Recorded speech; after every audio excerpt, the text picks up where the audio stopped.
Nikki Haley, former U.S. ambassador to the United Nations, is with me here today. You know, we saw the Ukrainian President Zelensky say that he wanted to become part of the European Union. I want to first get your reaction to that. How does that help him? Well, I think it helps him because it infuriates Russia, right? It puts more pressure on Putin. It lets Putin know that more of the world is with him. And I think they absolutely should let him in the EU. I mean, certainly that's a European decision. They'll all have to vote on it. But I think if you want to talk about courage and you want to talk about might and you want to talk about inspiration, how do you not let the Ukraine into the EU? I think the Europeans will really think that way. Since we're on the topic of letting them into things, are we at the point where we'd ever consider Finland today saying that it wants to get into NATO and it's sending weaponry and doing everything it can now to help Ukraine? It realizes what Ukraine is showing to the world, that when Russia gets ready to do something, they have a crazy man at the helm. And he's been crazy. He's been evil for a long time. We've watched him poison opponents in England. We've watched him allow chemical weapons in Syria. We've watched him do horrific acts over the years, bringing down the Malaysian airplane. I mean, we've watched all of this. So this should be no surprise to any of us. In terms of NATO, it's very different. EU is financial, right? Mm-hmm. NATO is security. So you really have to think about whether which countries you're going to add in, because that means we all go to war if they're invaded. We all go and take up arms if they're invaded. And so it's a different conversation if you're talking about the EU versus NATO. Well, and Finland knows that. They see the geography of things and looking across at Russia and saying, well, now would be a good time to get into NATO. Look, Ukraine might want to do the same thing right now, but that pulls us into a nuclear war, I'd have to imagine, almost immediately. On the Hill, Republicans have introduced a joint resolution now to pull Russia or to demand that Russia lose permanent seat on the UN Security Council. Ambassador, I'm curious about how this puts pressure on him. Well, first of all, there's a lot that we should be doing. I mean, I think that, Biden chose to get back into the Human Rights Council. Well, you're sitting shoulder to shoulder with Russia.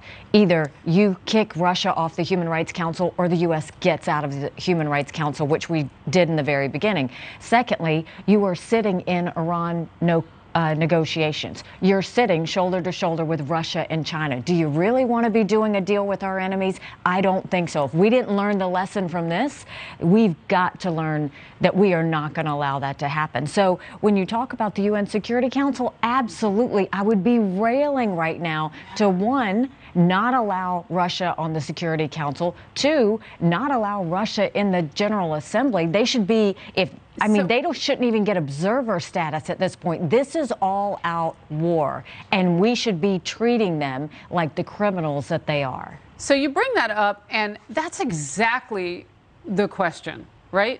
Why are they allowed to vote against a resolution that condemns what they're doing? That makes no sense. Doesn't. And if the UN ever wanted to man up and grow a spine, this is the time to do it. Because if they can do this to Ukraine, they can do this to any country that sits in that chamber. And we have to look at this. Harris, this is a learning moment for us. So there were a lot of things the U.S. should have done before this happened. But do you know who's watching all of this right now? China.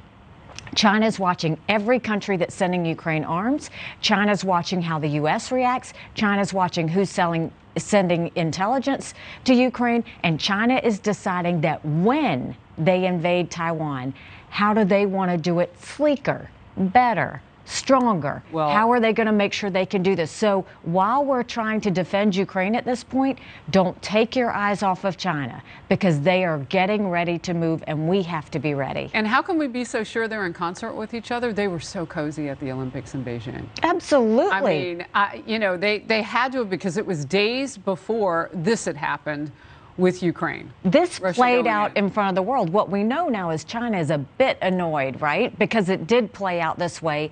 They look at Russia, they think Russia's being sloppy, they think this is, they're embarrassing them. But China very much gets, Russia is the junior partner here. And so China may try and distance at this point, but they are as close together in terms of making sure they destroy the West as they've ever been. Yeah, you know what? I want to hear from, if we can, the ambassador to Ukraine and what he had to say about getting into the UN. He said this yesterday. Russia is attacking hospitals, mobile aid brigades, and ambulances. This is not the action of a state with a legitimate security concern. This is the action of a state determined to kill civilians. There is no debate. These are war crimes. Okay, real quickly, let's go right to showing everybody what Biden's got to do now, because he's got to balance where he needs Putin, Ambassador, with all that Putin's doing. And look, the International Criminal Court can go after Putin, I would imagine, at any point. They don't have to wait for this war to be over. I mean, if he's committing crimes, they could do that. But what's interesting is, from what I'm reading, Biden is leaning on Russia to do the deal with Iran. I mean, it's disgusting. This is absolutely disgusting. Talk about not learning from your mistakes. First of all, Biden's not doing enough. He needs to cut off. Even now, he should be cutting off all Russian oil coming into the United States. He can do it in one instance by opening up the Keystone Pipeline. The second thing is he needs to sanction every energy company in Russia right now. I don't know why he's waiting. It's the one thing that is a sucker punch to Putin if he wanted to do it. And then completely eliminate them from SWIFT. Completely stop the Venmo transactions of international. Stop that. What are you waiting on? How many more people have to die before Biden says, okay, let's do this? There's a real problem. And then you're still going to try and talk about the Iran deal. You're still going to go sit in a room with Russia and China. And Harris, think about it. When the idea that Biden would go ask China for help with Russia sickens me to my core. When you're going to one enemy to get help with another enemy, do you know how weak that looks? We've got to stop all of this embarrassment. At some point, learn the fact that when tyrants say they're going to do something, we should learn the lesson they're going to do it. Russia said they were going to invade in Ukraine. They're doing it. China said they were going to take over Hong Kong. They've done it. Russia says they want Poland and the Baltics next. China has said that they want Taiwan next. Iran says they want to destroy Israel. We need to take these evil dictators at their word because they're serious. And God help us if we don't take them seriously now, because we're watching our mistakes happen. We can self-correct, but we've got to grow a spine. We've got to get strong, and we've got to start calling out these dictators for what they are. $58 million a day is what we're paying Putin for his oil. We can't get off of that, apparently. As I would walk till the rest of time if you told me that that were U.S. strategy. As every American would.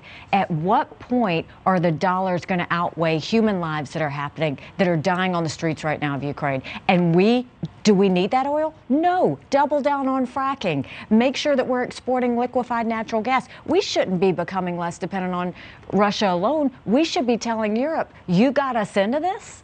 You now have to become less dependent. Poland and Lithuania have already started getting their oil from Australia. Let's get the rest of Europe off of Russian oil. Ambassador Nikki Haley, great to have you on the Mez here in New York. Thanks so much for being here.